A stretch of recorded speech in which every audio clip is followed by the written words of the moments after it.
सब श्रीनाथ भजो राधे गोविंदा। श्रीनाथ भजो राधे गोविंदा। हे मारा द्वारिका नाथ भजो राधे गोविंदा। द्वारिका नाथ भजो राधे गोविंदा। हे जी द्वारिका नाथ भजो राधे गोविंदा। द्वारिका नाथ भजो राधे गोविंदा। पुरी जगन्नाथ भजो राधे गोविंदा। पुरी जगन्नाथ भजो राधे गोविंदा। पुरी जगन्नाथ भजो राधे गोविंदा। पुरी जगन्नाथ भजो राधे गोविंदा। हे बद्री विशाल भजो राधे गोविंदा। दूध को इतना सगुन नहीं मानते लोग। भाई આવું બધું કંઈ માનવું નહીં યાર. હા, આવું કાંઈ દૂધ પી નહીં જવાય. અમે दूध आवे ना तो बे घूंट ले लेवाना. अपशुकन नहीं. घણા લોકો दूध आवे तो अपशुकन. एक बहुत बड़ा बैरिस्टर अब नहीं रहा, बहुत बड़ा बैरिस्टर साहब, उसका नाम रोज 1 लाख रुपये का दान हिंदुस्तान में करता था ये आदमी. इसका मैं साक्षी हूं. Per day 1 lakh.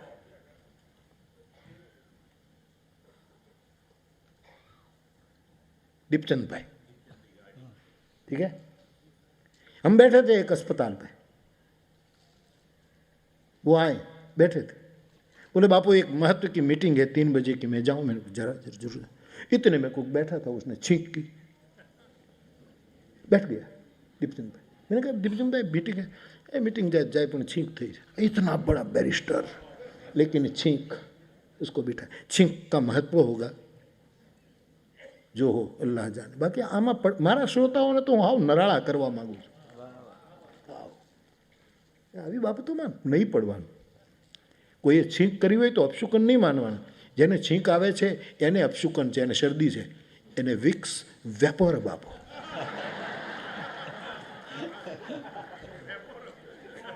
એવું છે ને કે વેપોરબ કે શું કે, જેમ જે ત્રિકોણ આકારની નથી ગોળી આવતી, એને ખદીરાદી આપો. નાની નાની બાબતમાં અપશુકનમાં પડતા નહીં. તમારા વડીલો પડતા હોય પડે, છોકરાઓ તમે તો પણ, હું તમને ચડાવીને જવાનો છું. हाँ, मूल महाभारत में जो अपशुकन माने हैं वो ये है कि क्षत्रिय के हाथ से शस्त्र गिर जाए एक क्षत्रिय के पराजय की निशानी है. विसृज्य ससरम चापम शोक संविघ्न मानस. अर्जुनના હાથમાંથી હથિયારો પડવા માંડ્યા. કૃષ્ણ જોઈ રહ્યા છે સારથી के रूप में कि युद्ध पूरा नहीं हुआ, इससे पहले पराजय तेरा हो रहा है. शस्त्र हाथ से, और विद्वान ब्राह्मण के हाथ से वेद गिर जाए, साहित्यकार के हाथ से अच्छी किताब गिर जाए. इसका मतलब ये गिरे मानी अपशुकन मानी, साहित्य को चूकना अपशुकन है.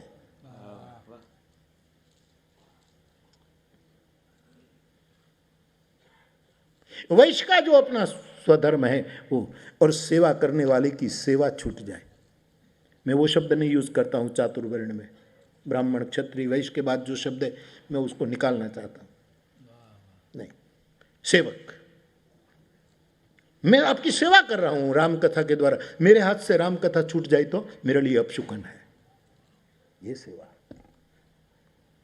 बाकी छोटी छोटी बड़ी में छींका, इतना बड़ा बैरी. मैंने कहा दीपचंद भाई कि नहीं बापू मैंने मारी ये भी बोली है. तो मैं तो कहीं वांधो बेसो अर्धो कलाक बैठा है.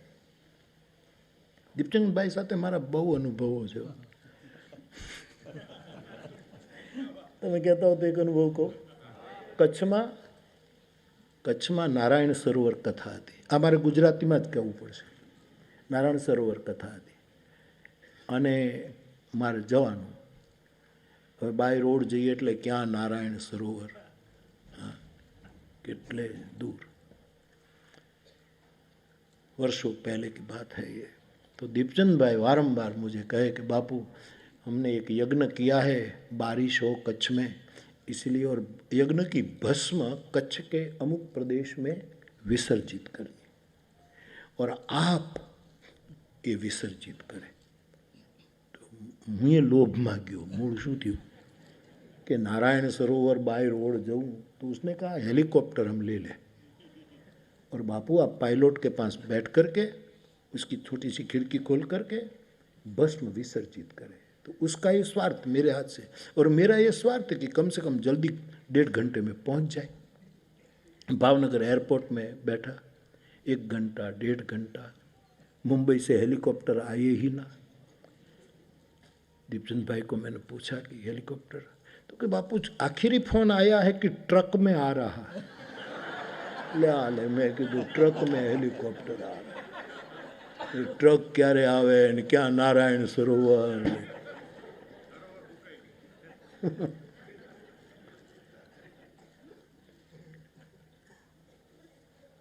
એ બધું ખડમાખડું બધું ગ્રાસ ઉપર બધા પાર્ટ આમ આમ આમ કરીને આ પાવને જેમ બધા જુદા જુદા પાર્ટ કરીને મારી કુટિયા બનાવી છે।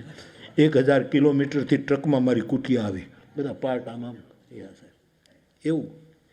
फिर तो आध घंटे में आया है, પછી ઉતાર પાયલોટ ને બધું ખબર એ બની ઘટના સાહેબ બનાવ્યો। શું કન જોઈને અમે તો ચીડ્યા। ये थे मेरे साथ, ये 2 पीछे बेटा, मैं जो तो आगळ यार मारे બધું विसर्जन करवानुं। मुरारी बापू के पवित्र हाथों से बोलो, मैं आगे बेटा। अर्धा कलाक में भाई साहब बहुत धूल उडाड़ियो, उड्यू खरू। मैं कीधुं हाश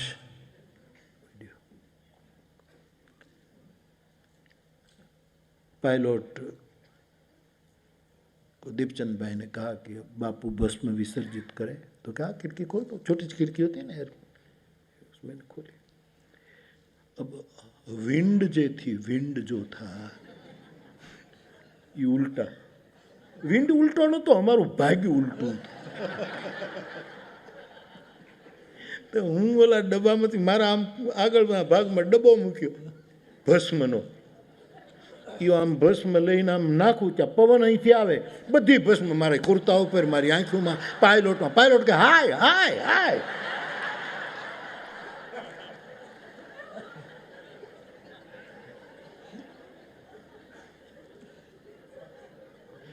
અને જરાય દીપચંદભાઈ ઉપર જાય જ નહીં।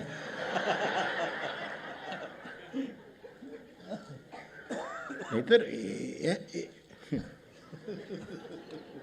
અડધો ડબ્બો ખાલી કર્યો, પણ ભસ્મ ભસ્મ જ્યાં છટાવાની હતી નહીં, અમારા ઉપર દુકાળિયા ઉપર ભસ્મ આવી।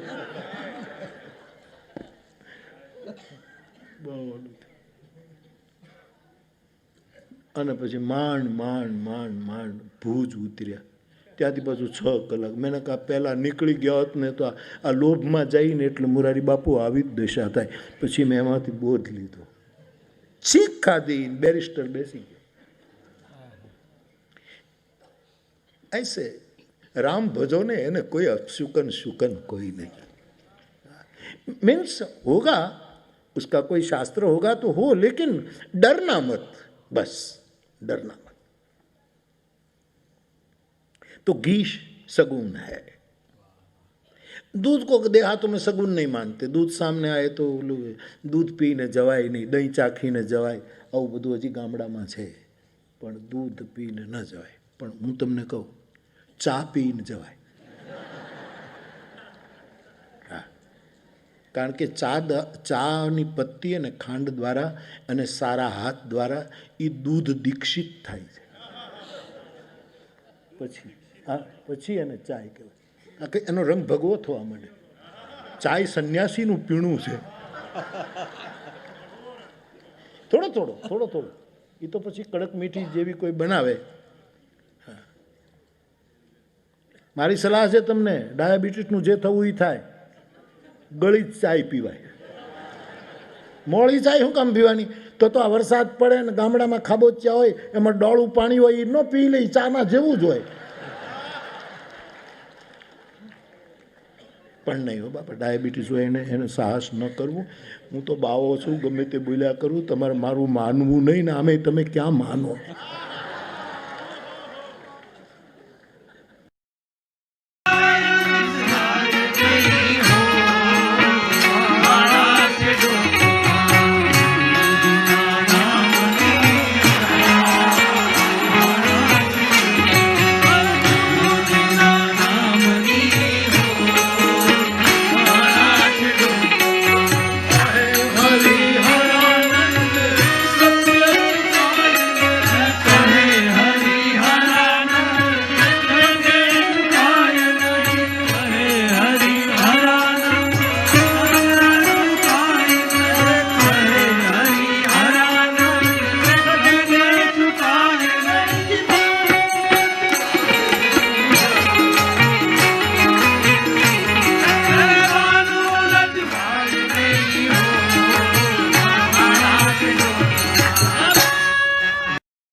जय सिया राम।